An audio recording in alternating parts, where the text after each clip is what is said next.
what's going on. So what I'm going to be doing is songs that were turned down by artists. I'm going to be revisiting this and going to make this a part of the request because this is something that I enjoy. I love music a lot.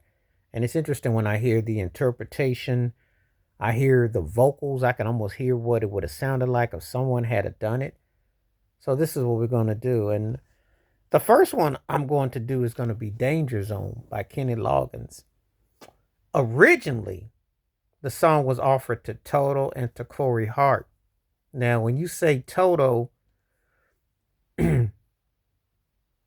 if you use their vocal interpretation from Africa and Rosanna, which especially the rhythmic part of Rosanna and the melody, the groove, I could see Kenny Loggins doing that in parts of Africa. So from a vocal perspective, I can hear him in there.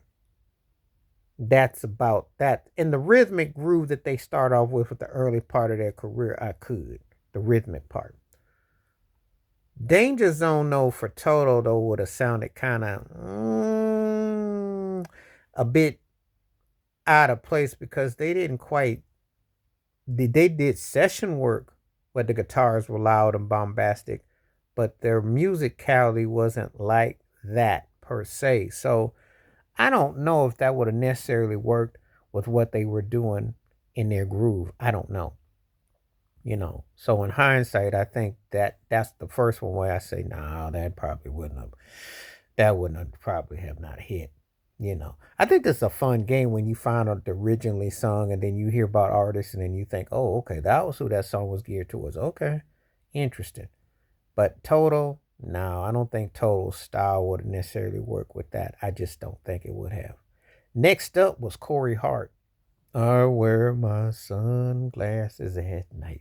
Now that was a catchy song, and I liked it, even though he jacked. I can't think of this. Oh yeah, "Sweet Dreams Are Made of This." That's what it was. My brain be working on that music, them chord progressions and that synth bass and that synth groove, because I remember all that stuff like yesterday. And sound alikes were very common. It would have done wonders for Corey Hart to have had another hit that would have been a big hit because he had all the makings of a one hit wonder, which he pretty much was. And he was a third tier act. But Sunglasses at Night was catchy. His vocals and the tone, it worked for that particular thing. It wasn't anything distinctive, but it worked for that thing. But let's just say Georgia Moroder, and I got another one I'm going to do with Georgia Moroder, co-wrote this, and they got the right guy in Kenny Loggins. Because Danger Zone and him made Tom Hanks in that movie take off and not look down. It was the right musical chemistry. Georgia Moroder is one of the best producers ever, too, by the way. And I'm going to have to do a debate on some of the stuff and artists he worked with because, obviously all the great stuff he did with Donna Summers. But this was a great collab that was one of the biggest selling singles of the year of '86. And Danger Zone was huge. That was a huge song.